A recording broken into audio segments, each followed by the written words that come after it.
Le secteur de la sécurité privée n'est plus un no man's land en Guinée. Les activités de ce domaine sont désormais réglementées. Un décret a été lu dans ce sens à la télévision nationale ce samedi 8 juillet. Selon l'acte présidentiel portant réglementation de la sécurité privée en République de Guinée, il précise sans ses dispositions générales, qu'il a pour objet la réglementation de la sécurité privée en République de Guinée. Concernant son champ d'application, il s'agit en premier lieu de formation, conseil et audit en sécurité, sûreté, activités de formation initiale et continue par spécialité des agents de sécurité privée et activités qui consistent à fournir le service conseil en sécurité, le conseil sur les méthodes de protection contre le vol, l'intrusion ou le vandalisme, notamment par l'audit, l'élaboration de plans ou de devises ou par la présentation de projets à titre privé.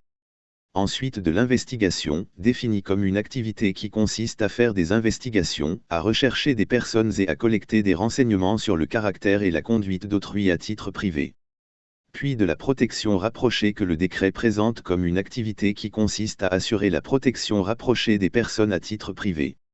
Également la surveillance et le gardiennage décrits comme une activité qui consiste à fournir aux personnes physiques ou morales de façon permanente, exceptionnelle ou discontinue des services ayant pour objet la sécurité des biens meubles et immeubles, ainsi que celle des personnes liées directement ou indirectement à la sécurité de ces biens. Le décret précise que cette activité peut inclure la cynophilie, activité consistant à dresser des chiens pour la détection des produits ou objets illicites ou pour la protection des personnes et de leurs biens à titre privé. Ce n'est pas tout. Elle peut aussi inclure la protection incendie, activité consistant à fournir des services de lutte contre les incendies à titre privé et les surveillances et activités de maintenance de systèmes de sécurité, activités liées au système électronique de sécurité, la vente, l'installation, la réparation, l'entretien et la surveillance à distance et en continu de systèmes d'alarme contre le vol ou l'intrusion de systèmes de surveillance vidéo de géolocalisation de systèmes de contrôle d'accès à titre privé, toujours selon le décret. Autre pratique concernée, le transport de fonds.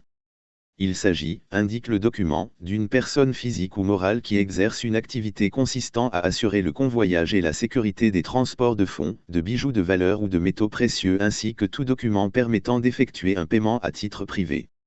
Aussi, la serrurerie et le sceau, activité de serrurerie, notamment l'installation d'entretien et la réparation de dispositifs mécaniques ou électroniques de verrouillage, l'installation, l'entretien, la réparation ou le changement de combinaison de coffre-fort, d'une voûte ou d'un coffret de sûreté, l'élaboration et la gestion de systèmes de clés maîtresses, la tenue d'un registre de codification de clés, la fabrication de clés autrement que par la duplication à partir d'une clé existante ainsi que le déverrouillage d'une porte de bâtiment. Comme pour insister, le décret indique que les entreprises de sécurité privée sont soumises à la législation en vigueur en Guinée. Notamment aux textes et dispositions relatives à la protection des droits de l'homme et des libertés publiques, à la sécurité, à la défense et à la protection civile. Et ajoute elles sont particulièrement tenues de se conformer à la législation applicable à la protection des données personnelles, à la sécurité des systèmes d'information, à la cybercriminalité et aux transactions électroniques. L'autre précision faite par le décret stipule que les entreprises de sécurité privée ont une mission essentiellement préventive et dissuasive. Et que, en aucun cas, elles ne peuvent être investies de prérogatives de puissance publique.